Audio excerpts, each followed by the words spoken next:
السلام علیکم دوستوں، آپ دیکھ رہے ہیں جنات کی نگری۔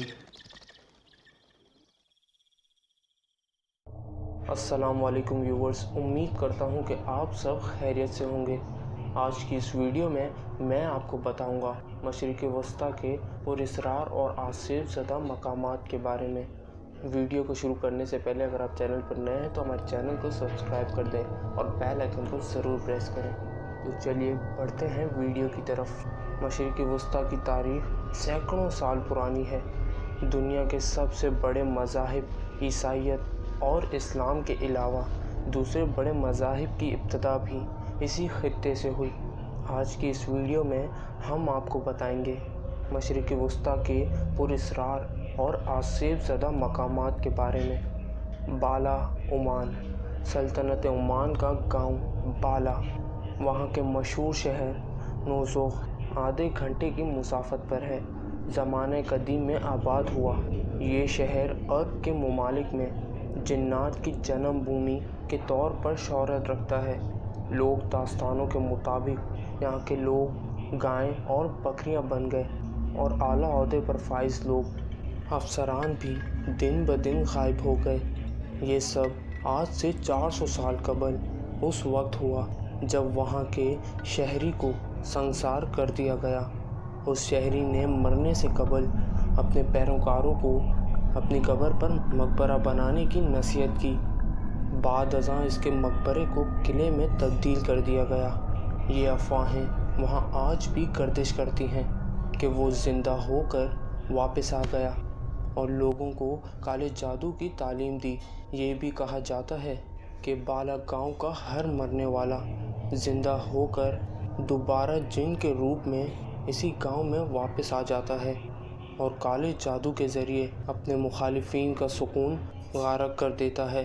بالا میں قائم ہونے والے اس قلعے کو عمان کا قدیم ترین قلعہ قرار دیتے ہوئے اقوام متحدہ کے ادارے نے برائے تعلیم، سائنس اور ثقافت یونیسکو نے ثقافتی ورثہ قرار دیتے ہوئے 1978 میں اس کی تزئین و آرائش کا کام کا آغاز کیا۔ 25 سال بعد یہ اپنی اصل حالت میں بحال ہو گیا تو اسے مقامی افراد اور بین الاقوامی سیاحوں کے لیے کھول دیا گیا۔ یہ افواہیں بھی گردش کرتی ہیں کہ جب اس کی تزئین و آرائش کا کام جاری تھا تو مزدوروں اور متعلقہ افراد کو نادیدہ قوتوں کی جانب سے رکاوٹ کا سامنا رہا۔ یونیسکو نے اسے جدید خطوط کے مطابق بحال تو کر دیا ہے، تاہم اس میں کافی حد تک تبدیلیاں کر دی گئی ہیں۔ یہ بھی کہا جاتا ہے کہ یہاں اب بھی جن موجود ہیں اور جادوئی عمل جاری اور ساری ہے۔ اس گاؤں میں ایک اور پراسرار درخت موجود ہے جس کے بارے میں کہا جاتا ہے کہ اسے ہاتھ لگانے والا یا تو موقع پر ہی جاں بحق ہو جاتا ہے یا کسی موذی مرض میں مبتلا ہو کر جلد ہی دائرۂ فانی سے کوچ کر جاتا ہے۔ اس درخت کو جب مقامی آبادی کے کچھ افراد نے کاٹنا چاہا تو اچانک آگ نے انہیں اپنی لپیٹ میں لے لیا اور دیکھتے ہی دیکھتے جل کر راکھ ہو گئے۔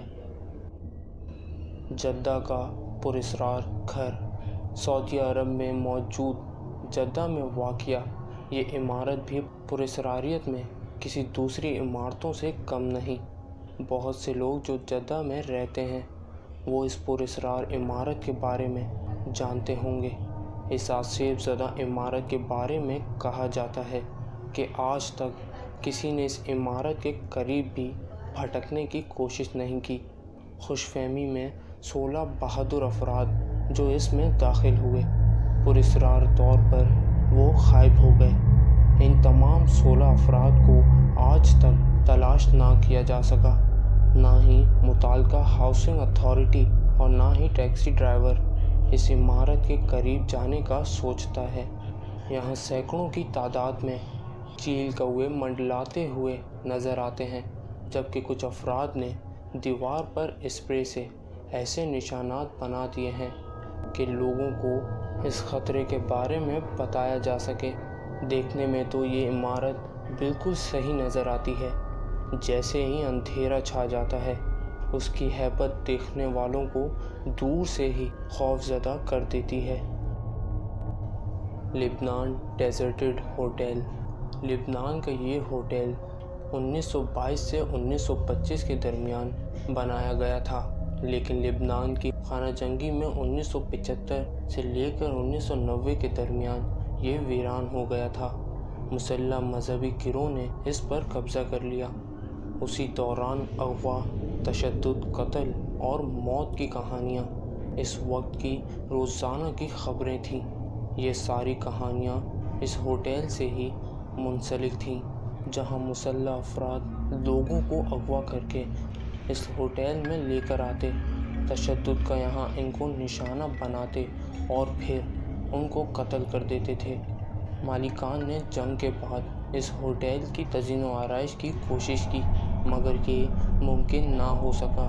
ان لوگوں کی روحیں بھٹکتی ہیں اور وہ تشدد کی آوازیں پوری ہوٹل میں گونجتی ہیں، اور جو وہاں جاتا ہے اسے کوئی نہ کوئی نقصان ضرور پہنچتا ہے۔ اس لیے اس ہوٹل کو ہمیشہ کے لیے بند کر دیا گیا ہے۔